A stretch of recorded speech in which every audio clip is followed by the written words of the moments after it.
Hello,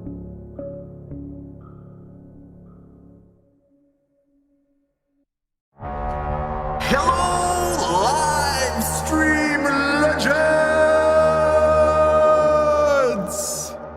Ladies and gentlemen, welcome to the show. We've got a special episode lined up here.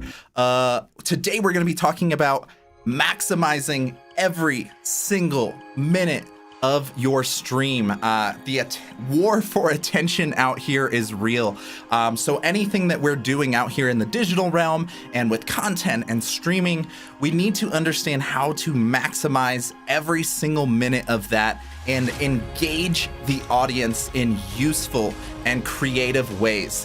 What this is gonna do is help every one of your streams, every one of your speeches, every one of your presentations be more impactful, more memorable, and it makes basically you need to become a live stream legend. So that's what we're doing here week after week, is helping you guys level up to become live stream legends. So if you're here with me in the chat, ready to go, light it up, we are ready to roll. Let's get it.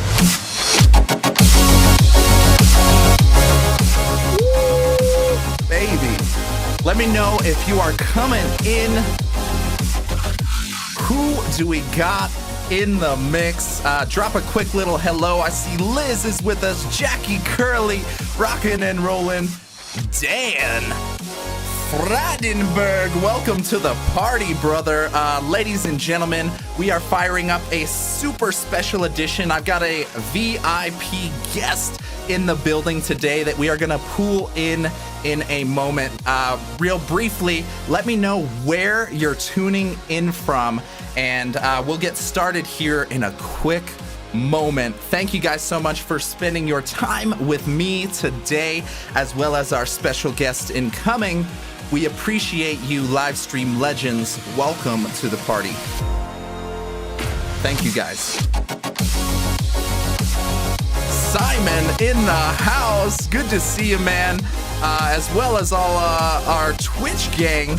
We are live on LinkedIn, YouTube, Twitch, and Facebook. All thanks to the wonderful, lovely Restream. Let me know where you're tuning in from. Sean's on LinkedIn. Chris is over on Twitch. Karen rocking and rolling. All right, ladies and gentlemen, thank you for warming up the room here with me. What I am most excited about today, I admit I am selfishly excited for this episode. We have a legendary lad incoming. He is the CEO of Global Performance Institute and has made his name in this pandemic era. He's become the best virtual keynote speaker I've seen in any realm. So, ladies and gentlemen, please light up the chat for my man, Gregory Offner Jr. Hey kids, shake it loose together. Spotlight hitting something that's been known to change the weather. We'll kill the fatted cat tonight, so stick around. You're gonna hear me and Travis talk about streaming now. What's up, brother? It's so good to see you. Dude, I am so good. It's so good to see you as well. I'm stumbling over my words here. I'm just genuinely excited. So everybody here in the chat, thank you guys for joining this party with us today. But as you can tell from the first 15 seconds of this, this guy is just simply on another level. And that's what we're tapping into today, is how exactly to maximize this world of streaming. So last year, Greg, we all got pushed into this cool virtual world of Zoom meetings, and conferences, events, and stuff were shut down. And there was just this desperate void for entertainment, for connection, for all of the stuff we used to be able to do in person. That was taken away from us. And one of the most brilliant things I've seen is how you've stepped into that moment and just created this sensational way of approaching this technology that we have in front of us, this streaming world. So how in the world did this virtual presenter, music speaker hybrid, where did this all start? Where did this come from? Because I just got to know what's going on under the hood over there, man. Well, it was, I mean, thank you for the nice compliments. I definitely got to save this recording and show it to clients. Yes. It was a matter of necessity. I left the corporate world in June of 2019 to start speaking full time as a result of some medical issues I had that nearly took my voice from me permanently. I've had 15 surgeries to repair and rebuild my vocal cords. And so a lot of what I talk to audiences about is making and managing disruption. Now, we've all had to deal with that these last couple of months, but then I had to sort of take my own medicine when the world shut down because conferences weren't happening in person. That was where I made the bulk of my income. And at the beginning of the pandemic, a lot of people hit the panic switch and devalued the content that they have and just started saying, I'll give it away for free. Hope I get something on the back end. Hope a consulting gig comes off of it. So when I would reach out to clients and ask about paid gigs, they said, oh, our calendar's full for the next 4 months with vendors. And so I watched some of these vendors. I watched some of these folks who were, hopping on LinkedIn and trying to be a coach on LinkedIn with video and trying to be a coach on Facebook or whatever it was that they were doing. Seemed to be a lot of coaches on LinkedIn and Facebook. Yeah. But what I saw was that they were all doing the same thing. And maybe it was a limitation of technology. Maybe it was a limitation of imagination. But I thought, well, different is better. I'm sorry, better is better, but different is best. So how can I use what I've got to be best, to be different? And so I really only had one thing that I thought in this pandemic world separated me. It's that I could play piano and sing and they can't. So how do I use that? And as I watched LinkedIn Live become sort of the unofficial home for people that couldn't get talk shows on ABC, I saw, okay. And I realized the irony that we're doing that right now, but it really is, you set your stream above. There are a few other streams that I actually will watch, and I love folks, for inviting me on them. I hope this doesn't ruin the invitations that I normally get, but like most of them aren't valuable to the people watching. They're folks that are trying to stream, hack. Like, well, your followers will watch this and then maybe they'll become my followers and then my view count will go up, or maybe I'll get a lead from that. And that's not what I wanted to do. The vanity metrics don't really help any of us. Nobody on this, on any of your platforms watching this is probably into it for vanity metrics. I doubt that's why they're doing this. They're doing this to get a message out there, maybe just because they like doing it, or they're doing it to build a business. And so I wanted to focus on really adding value. And the first thing that I decided to do was not do these super long, there are 2 and they're like Joe Rogan length live streams out there. And so I wanted mine to be like 5 to 10 max minutes and just hit people with value, hit people with something different, and really make an impact. That was actually the key piece that stood out to me in seeing all of this. Those LinkedIn talk shows that you mentioned over and over are straight up talking heads. Of course, there's the irony of us doing it in this context, trying to spice it up a little. It's very meta here, Travis. But it was just the timing alone in itself, because you see all these streams that go hours and max at like just an irrational amount of time, and then you scroll in the feed, and then suddenly Greg's stream is like, it was like 7 minutes or something, and I was like, what happened here? Like, what happened? Did it disconnect early, or what happened? And then I pressed play on that stream, and every single second, every single minute of that stream from the start to the finish was utilized, and there was so much information density of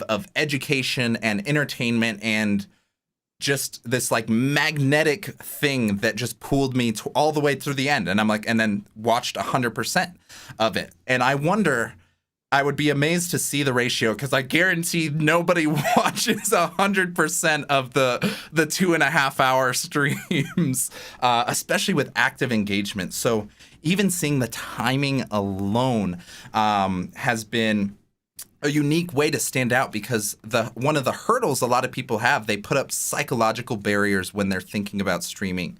And they may look at these 1 hour, 2 hour streams and be like, yo, I can't do that. I have no interest in doing that. And what I've loved seeing your world is you've just hit the exact opposite end of that, of how can we minimize the total time and then maximize the impact of that time. And from my end, you've mastered that formula, or are way ahead of the game compared to everybody else. So I would love to tap into your strategy or your mindset of pursuing these, we can call them short form streams. What led you down that direction, and then what were the first steps of putting together a virtual keynote like that's so much more powerful than a traditional interview or monologue in most cases? Well, this may disappoint your listeners, but it really was, I was exhausted. I had done, prior to the pandemic, I had been doing these every Wednesday Facebook Lives. And I was really doing it because it was 30 minutes. It was extemporaneous. I didn't have a script. I had a rough idea of my what I wanted to cover, but it wasn't pre-planned. It wasn't pre-written out. It was kind of just me going. But I purposely made myself go for 30 minutes because when I'm on stage, or on a virtual stage, I'm delivering 45-minute to 1 hour keynotes. So I thought, if every Wednesday I can consistently deliver 30 minutes off the cuff, then certainly if I ever got into a jam on stage, I'd be able to riff and sort of ad lib quickly and effectively enough that I would be able to save the show, save the experience for the audience. And so I did that. And then again, sort of my business fell apart, and it was a massive endeavor just to get it back to sort of stable. And at that point I was exhausted, but I knew I needed to be out there, let my audience know, hey, I'm still alive. I'm still breathing. I still want to bring value, because that's the reason that I do what I do, is to bring value for the people that I speak to. But that's how I get more opportunities, is by someone seeing it and going, hey, this guy brings value. Let's bring him into a conference. So you mentioned something earlier about seeing a long podcast or a long, vlog or whatever we want to call these, stream, and that being a barrier to entry. There's another content creator I was talking to the other day who produced phenomenal video work. And we got on a Zoom, just first time meet. And I was like, dude, I have literally never seen anything like this in my life. I'm obsessed. I'm fanboying over here. Like, I want to work with your production team. And then he told me what it cost to work with his production team. And I said, I don't want to work with your production team because I definitely can't afford that. It's like a house. But he said something that really struck me. And I realized it was keeping me from putting out my regular videos, the produced videos, like I used to. And it was that I got so obsessed with being different and better than everything else that I saw, that it was taking me 4, 5, 6 hours to edit, and wanted to pull this in. And then I couldn't do it better on iMovie. So I was like, I have to learn Premiere Pro, and I don't have time to learn Premiere Pro, and I don't want to pay this guy. And so I stopped. And what he said that was so valuable was that we really only take our videos to 80% and then we ship it out. Because what we found is that difference between 80% and perfect is massive. But from not at all to 80%, we can do that all day long for our clients. So I tie that into the 5-minute stream, and not having done it intentionally back then, but I knew I had to do something. And I knew that if I tried to take up 30 minutes of airtime, it would be exhausting on me. I didn't have the guts, the energy for it. And it would be exhausting on my audience, because they'd be like, what's the point? What are you doing? You're just trying to fill airtime. Stop it. Like, tell us what you want. Let's go. Like, one of my old bosses used to say, don't bury the lead. Get to the point. Let's go. We're all busy. So I was like, well, let's see what 5 minutes does. And the response was amazing. People were in the comments, this is awesome. This is fun. This is so different. This is cool. And I was like, there it is. So it was an accident, and it was really born out of just me being tired. Wow. There it is, folks. Adapting and evolving here.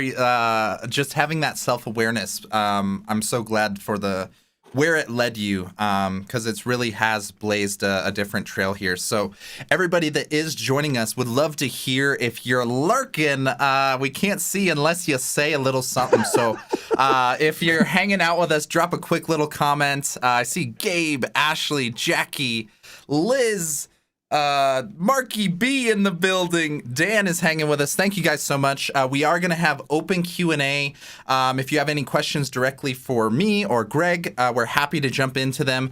And then stay tuned to the end. We've got a little special VIP presentation for y'all to end things with. So thank you guys for joining us today.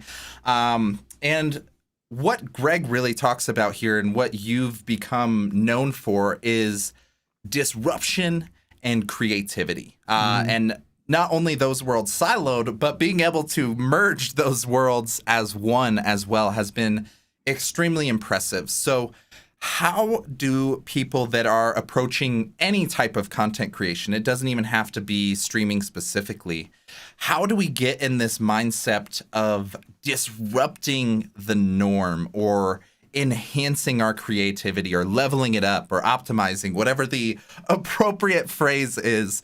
How do we start that journey and continue to get ingrained into that mindset that you've developed? Yeah, that's a good question. So disruption. So I define disruption as a change that sustains and sets a new standard. And the reason I do that very deliberately is because people throw the word disruption about sort of like we talk about, Xerox and photocopies, and it like it's an interchangeable word, and it really isn't. What most people achieve is simply interruption. They decide they're going to go to the gym, and then a couple of weeks later they stop because they didn't really wanted to go to the gym. They didn't really want to lose weight. They wanted to look better in their jeans. You can just buy better looking jeans. So I try to help my clients, anyone I work with, go through a process I created called root goal analysis to get to what they really want. Because for a large part of my life, I set goals that I didn't actually care about. They sounded really good when I went to parties, when I was at the bar and I was telling my friends, hey, I'm going to do this, going to get promoted to VP, going to go here. That sounds really good. People are like, wow, Greg must be doing well for himself. That's really exciting. But I didn't care about those goals. And so when life got tough, when the situation got tough, it was easy for me to throw my hands up and go, yeah, you know what? I changed my mind. I don't want to do that because I really didn't care. When I started identifying root goals, things that I really did care about, then I worked a little harder to get past those interruptions, those challenges life threw at me. So I'm very deliberate when I talk about disruption because we all need to find a change we can make that we will sustain, that will keep it going. So it's not an interruption. So it's actually a disruption. And then hopefully we're making one that sets a new standard in a positive way. Disruptions can also sort of be setbacks if we let them. But that sustaining part is so important. So back to the 80%, if you're working 5 hours a day on editing videos, or you're trying to spend $1 bajillion to upgrade your camera, you think it has to look like this to be good. It doesn't. There are some people on LinkedIn that like it. I don't know if they found the first iPhone ever and that's how they record their video, but they are delivering impact when I listen. Audio, as your listeners know, is way more important than video in the long run. So they have quality audio. The video's a bit, but they'll get there, right? So that 80% rule, I think, when we talk about sustaining, that's sustainable for me. Just get it to 80 and then go, good enough. Good enough. It's not that I don't care about my customers, but like, do they care? Do they care enough if I work 6 more hours to get it from 80% to 100? Probably not.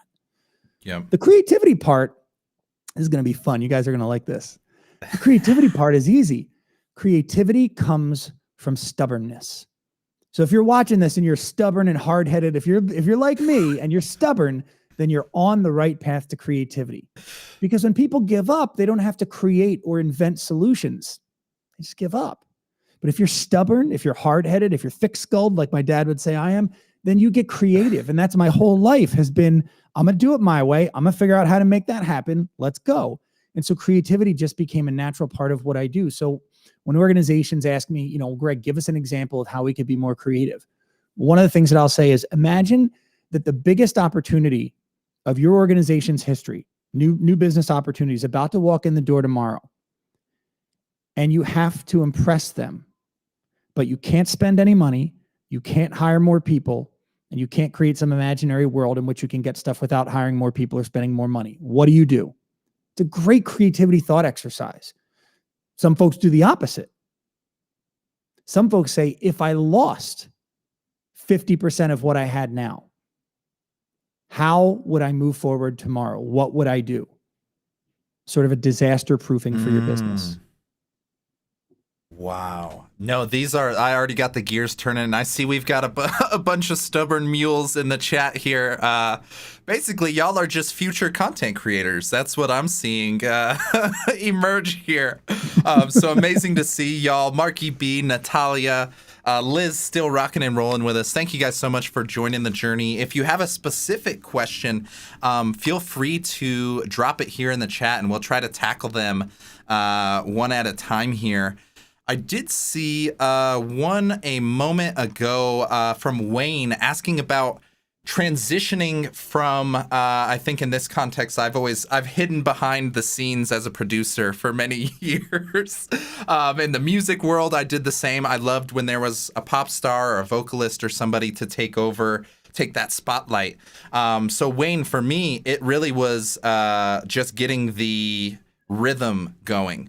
For me, I typically avoided, similar to exactly as Greg was mentioning in normal video production, I have that perfectionist paralysis. So when I pursued doing the traditional videos, I literally just locked up. I would focus for dozens of hours literally on the editing, and eventually it was just this inauthentic robotic person that came out on the other end. So I just had to give it a shot last year, and I realized it was way easier to interact when there's humans in the chat or somebody on the other side of the screen here. And from there, I just continued to get positive feedback. I was like, oh, I should probably do more of that, and continue just leaning into it. So that was it for me. But Greg, I'd be curious to hear from your end, because from the outside, it looks like you are a natural born entertainer, extroverted superstar. Is that the case? Or was this something that you had to develop and kind of step into this role over the months or years? I read somewhere that all extroverts are just introverts who are good at lying.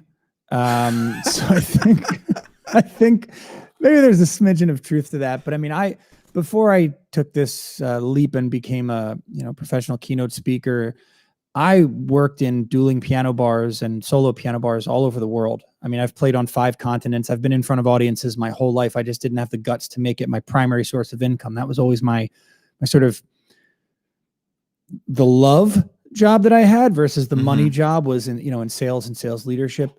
Couple of tricks, I have a teleprompter that I will use for some of my longer bits, just because it's easier for me than to have to do the look, the cutaway that I know a lot of people are familiar with in terms of editing.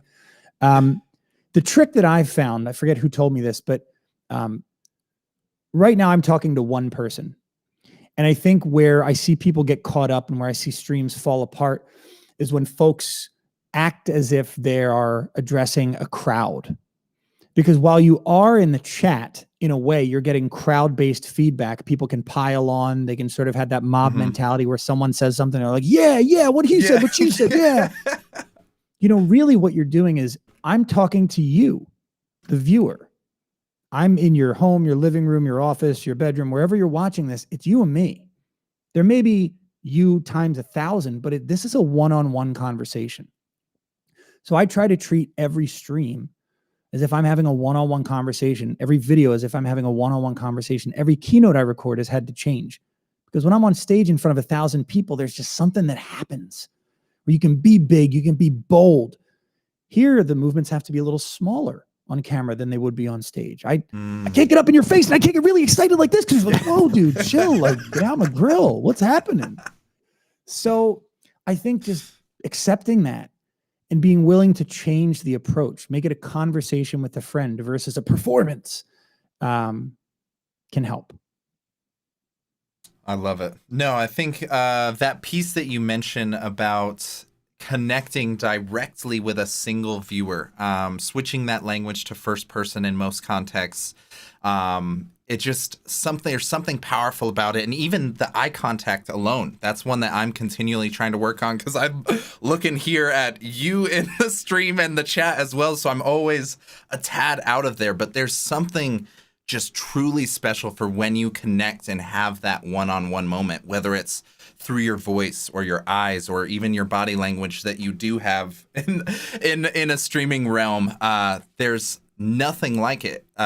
You don't get that when you're scrolling across somebody's post on LinkedIn. Like, that's great, you got 1 million views on that, but what was the impact of that connection? And that's what I think you really just stand out miles ahead of others for being able to create that moment and create that connection. So whatever you're doing over there is working. So I hope y'all are taking notes.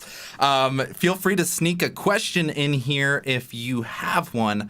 Would love to address some specific problems you guys have or anything you're curious about in the streaming world, or just content speaking in general. Once upon a time, you were speaking on real stages. Do you think that's coming back to life in the coming years? What's your game plan for now that you've kind of been between virtual world and physical events coming back to life now? Yeah, I've got my first live gig next week. It's a hybrid event, so there'll be about 100 people in the audience in front of me and about 600 or 700 people, watching all around the world. It's an international conference.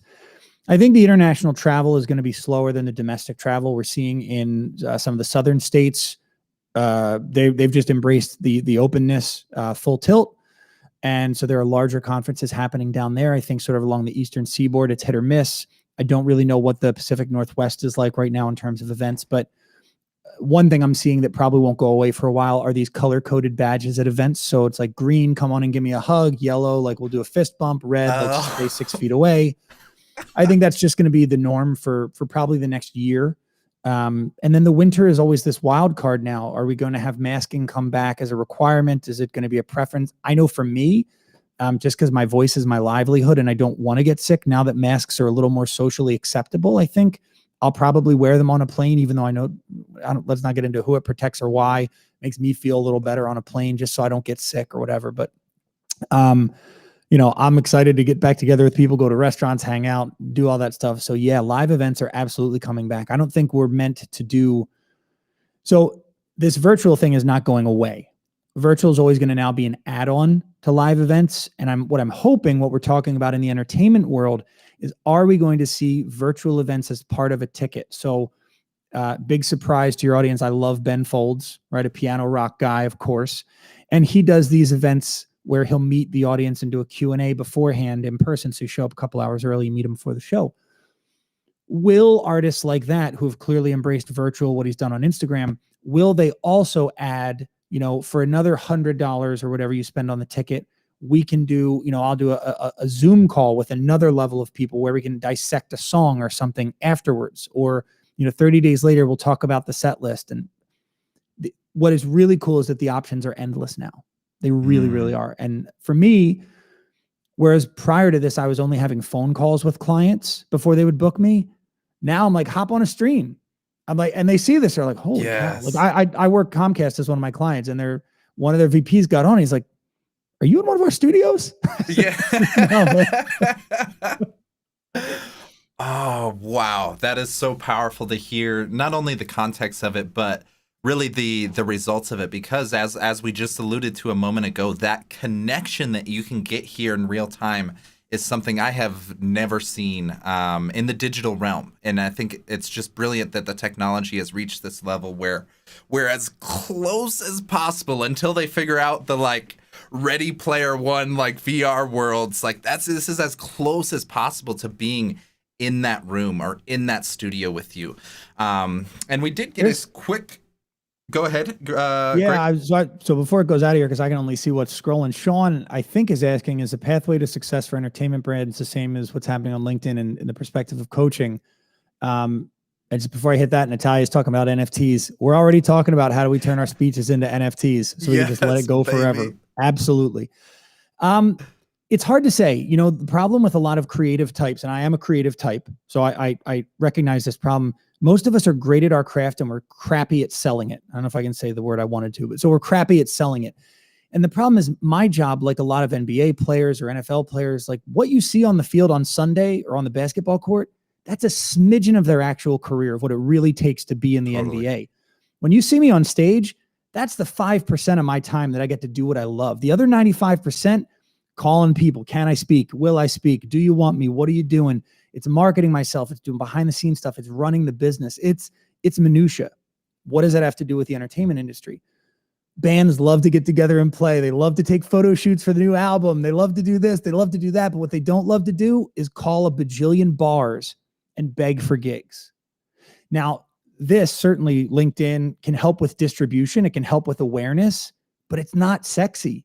It's not always fun. A lot of times you're sending something into the ether, a video you recorded, and going, geez, I hope somebody comments on it. And if you sit there and hit refresh, you're missing an opportunity to record another video or to call another bar. You know, the Beatles would famously play 3 and 4 gigs a day. They'd play a breakfast joint, a joint at lunch, a joint at dinner, and then a late night place. They did that because they got reps and it made them better. They understood audiences better and it gave them more opportunity to be seen. I have a friend who will remain nameless. She is an incredibly talented musician. She is incredibly untalented at taking gigs and she's got a lot of free time. So I don't know what she's doing. It's going to be very hard for her to get seen. So this magnifies your ability to distribute your talent, whether it's music, coaching, poetry. You know, I just started following this TikTok account. It's this woman teaching Chinese, but she's teaching it like I'm a first grader. It's like, this is how you say dog, dog, dog. And she's doing these signs. And I'm like, I don't know what it is, but this is fascinating. I didn't even want to learn Chinese, but now I'm like captivated because she just did what she does and she's putting gobs of content. She's putting it out there. Do what you do and your audience will find you, but you've got to do it. Amen. Amen. This leads right into what Marky B was actually asking earlier a moment ago. So he was asking, how do we get over this perfectionist paralysis or analysis paralysis that you're mentioning of waiting for the more likes, or overthinking in my case is always, is this ready? Is this ready to be shared with the world forever? And it's going to be imprinted in permanent marker. How do we break out of that mentality and step into that just rolling with the blows type of vibe? Because that may feel very counterintuitive at first. Is there anything that people can do to condition or lean into those moments in a more effective way? Yeah. There's a songwriter from Nashville who talks about writing for the trash can, that when he sits down to write songs, he sits down to write a piece of junk. He says to himself, it's probably going to suck, but let's get through it. And he just finishes it. And the act of completing it, again, like the Beatles story of getting the reps and of doing it over and over and over and over again, it says incremental iterative improvement. That should be a piece of content. Incremental iterative improvement. Slice it. We'll have it by the end of the show. Somebody will slice it probably.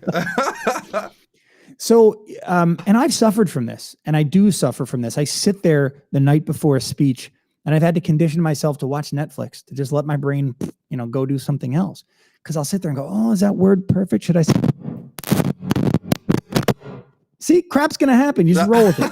Should I say a or and? She's like, geez, how should I do that? Should I say this? Or should I say thus? Should I say therefore? Nobody cares. My bandmaster, so I went to military school. My bandmaster was this old, surly first sergeant, in Vietnam. Beautiful, beautiful, beautiful person. But he used to say, you're the only person who knows what is on your piece of music. The audience has no idea what you're supposed to be playing. So just play it. Get it wrong, there will be another concert. Put the content out there. And if it sucks, make it. I made a piece of content and I was literally hyping this book called The Little Prince. If you haven't read it, it's a short read, but it is powerful. It's one of my favorite books. I screwed up the author's name. I'd probably screw it up now if I tried it. I think it's Antoine Saint-Exupéry.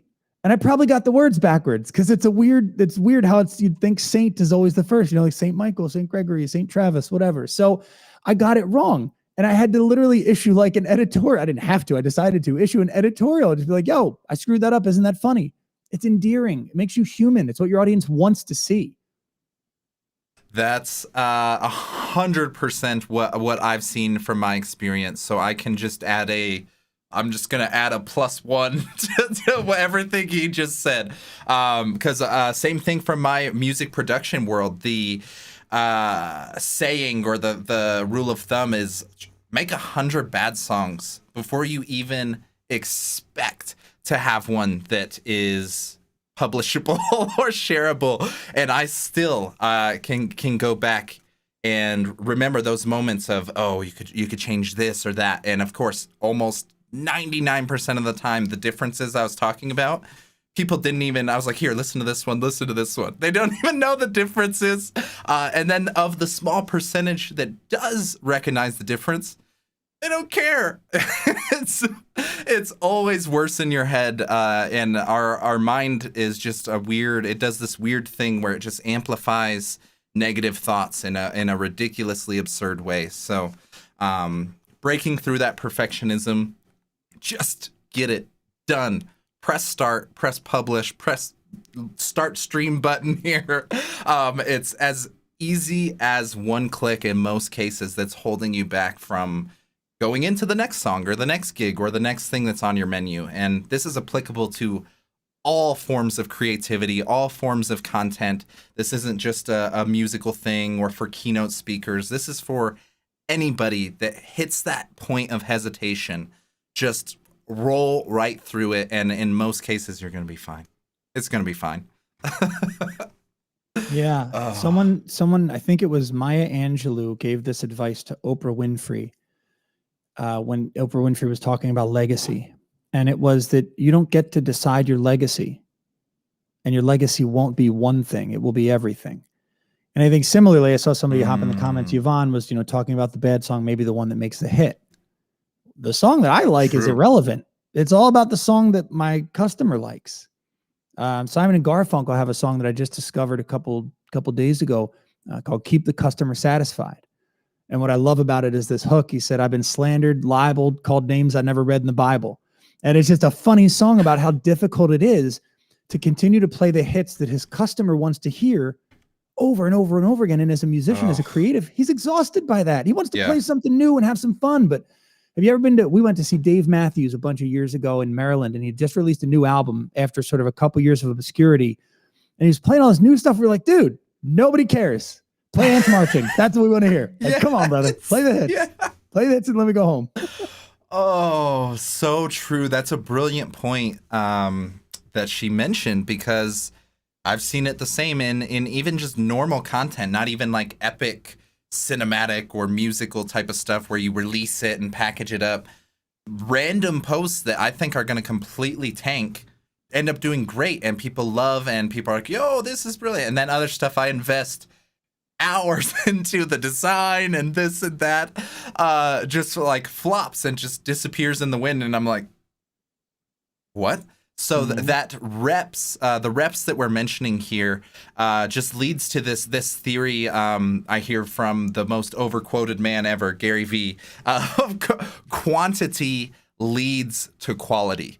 And if you get that quantity in, focus on the process, focus on enjoying the creation of it, the results come naturally. And in most cases, you don't even have control over the results. So just let it rip, let it roll. I see we got some fans of Dave Matthew Bands and Ben Folds here. We got our own legendary little actually, I think we're going to be approaching everybody that's hanging to the end. We'll have a little Ben Folds style action here at the end.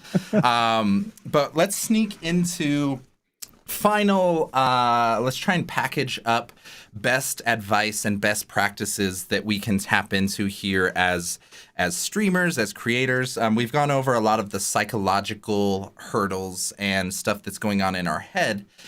How do we approach this content creation or creativity in general and plug it into our business? Plug it into our life in an effective or natural way. A lot of times it feels like we have different worlds, or at least myself personally, I feel like I've had these siloed worlds of this was the music version of me, this was my LinkedIn business version of me, and the most success I've seen is actually when those worlds start to come together. So what is your theory and your experience in utilizing this creative thread that we have inside all of us and plugging it into your business and your life in an effective way? So taking that as an assumption, you have to sell. You have to generate customers. It's probably the most important thing any business can do is generate customers. If you don't have customers, it's a hobby. So that's an assumption for what I'm about to say. There is more money out there than we can imagine. And I know that personally, my biggest fear, the reason that I didn't leap into music out of school was because I was worried that I wouldn't find my pile of money, that other people were going to take it. That is probably the biggest limiting belief that any of us can take into the work that we do. When you start to invest yourself and really commit yourself to what you're passionate about, and then you iterate, right? You improve, you iterate incrementally, you will get better and you will find your pile of money. I know this seems like very woo-woo, but I'm telling you, it's out there. I didn't believe it until I nearly lost the ability to speak. And then I said, if this is how I spend the last years of my vocal ability, I'm sure as hell not going to do it selling insurance. Ugh. Like, I'm going to do it. I'm going to do what I want to do. And yeah, I did my due diligence to make sure that it was a smart decision. Sure. But it's worked out better than I could have imagined. Every day I kind of pinch myself that I don't have to go to an office. I don't have to type up some stupid report. But it's a real fear that kept me, that probably keeps some of the people on the stream from doing what they're passionate about. And so I tried to cultivate my content, right, my profession, to what I thought the world wanted. Well, I'll be the successful insurance executive. Not only was I dying inside, but I was good at it, but I wasn't great. And I didn't give a damn about being great. And that became a problem. Because you get up to a certain point, you get to the NFL and if you're like, hey, we win, we lose, it's okay. I just like being on the field. They're like, dude, then go play beer league football. Yeah. We want people who want to be great in the NFL. Well, your life, I believe our lives are concerts. I think all of us are at all at the same time. We're the composer, we're the conductor, and we're the musicians. We've got multiple roles to play in that life, but the song that we play is all our choosing. How we play it is all our choosing. And it's scary. That is a really scary realization, to look in the mirror and go, holy crap, I'm in charge. But it's true. And when you embrace that, and when you just create what you want out in the world, create the content you want, it may fall flat for weeks or months, or look at some artists, even years, but you will find your audience. You will find your pile of money, and you will find that you're happier and more fulfilled through doing it. And yeah, money makes stuff easier. Anybody who tells you different is an idiot. But most people don't complain about less or more money, when they're approaching the end of their life. Or for me, what was a metaphorical death, right? Losing my voice would have been a metaphorical death. Yeah. They complain about not doing the stuff that they really wanted to do, but were scared of. Fear is always there. Every time I step on that stage, I'm scared. Every time I pick up the phone, I'm scared. They're going to reject me. They're not going to hire me. It's a wasted day because I didn't get a client. And that's real. I'm not minimizing it. But if it's always going to be there, just go, okay, we're in this together, buddy. You and me. Fear. That's the best advice I can give. Love it. No, this is what it's all about. I think even on a higher level, I know we've gone meta a couple times today, but this is literally not only in business and creativity, but in life itself. That is what it's about. I think in the 5 Regrets of the Dying, a book that analyzes that deathbed that you're mentioning, that is consistently the number one regret of people not going after their dreams, or doing something they wanted to do or try or experiment. So the moment anybody has that urge, the moment you are feeling that drive towards something, knock over any hurdle in the way, whether it's psychological, technological. All of the people here in this stream, I know, are a supportive community of one another. Find the people that want to push you towards that version of yourself, because those are those signals that no matter what you believe in this world, the gods or universe or a god, that those signals are there for a reason, even if it's just biological chemistry. Like, just listen and be aware of those moments and lean into it.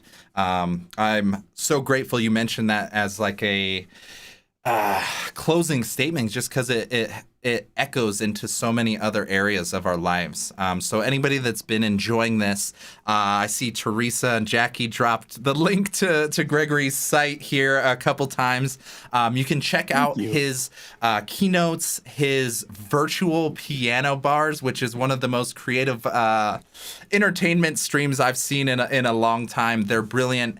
Anybody that's curious about even just checking it out to see how this streaming medium can be utilized, check it out. Or if you are a business owner of any kind that wants to create a venue of entertainment or conversations like this in a really impactful way, he is your man.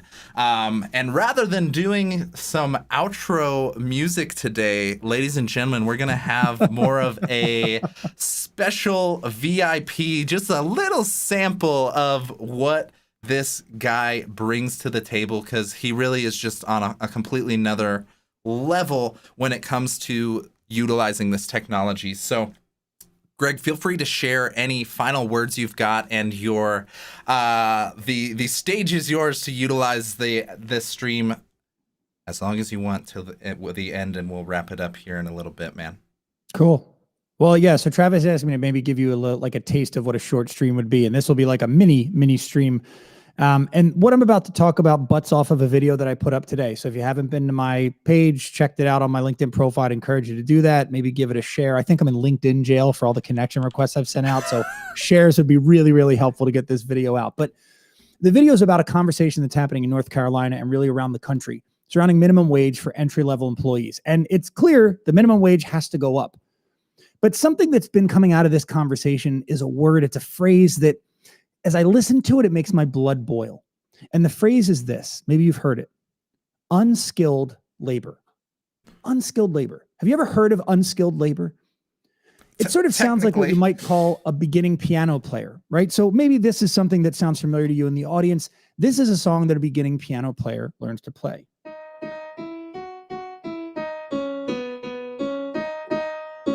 Turn that on. Anybody know what that is? Just share it in the chat if you know what it is. Really simple. It's not a tough song, and it's something that an entry-level piano player would play. And so the thing and the way that that connects to unskilled labor is this: if you tell an entry-level piano player that there's no skill involved with that, then they start to become disenchanted. They may even lose interest in what they're doing. There's no such thing as unskilled labor. There is entry skill. There's skill that can be built on. Whether you're picking up a shovel and moving dirt, whether you're pressing the button on a cash register, you are learning things. And a leader's job is to show you how to parlay what you're learning into a larger, more marketable, more livable wage type skill. We need employees to want to move up or move on and find what they're passionate about, like we were just discussing on this stream. Because here's what happens when they do. They commit themselves to developing those skills, and those skills build into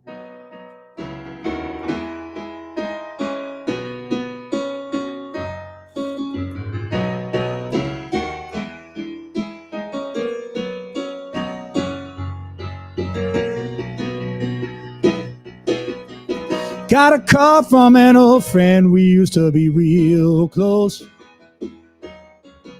Said he couldn't go on the American way. Now, if you had told me when I first learned Beethoven's Ode to Joy that one day I would be able to parlay that skill into an opening you didn't see coming for a Billy Joel song, I would have gotten excited, because now I see potential to do something I'm really interested in. I didn't give a damn about classical music when I was a kid, but nobody told me it was the building block to Billy Joel. And the problem with unskilled labor is that they're learning skills that are building blocks to running companies, to building empires. But the leaders that are running the organizations that hopefully will bring me in to work with them, they don't see that yet. That's a problem. So when you check out that video, leave a comment below. And when you're thinking about how to lead others effectively, remember, there's no such thing as unskilled labor. There's just skill that hasn't been developed yet.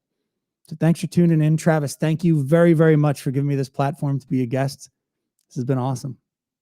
Ladies and gentlemen, Gregory Offner Jr., the live stream legend himself. Thank you for sharing your time, your expertise, and all of the brilliant insights that you shared with us today.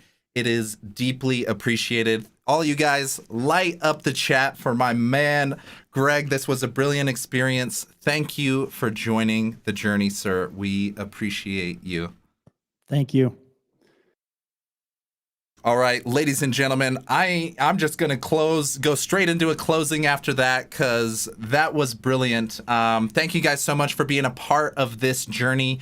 Follow Greg on LinkedIn, as well as check out his site if you have business or professional interests in pursuing that legendary lad. Thank you guys all so much. I'll catch you next week for our next episode of Livestream Legends.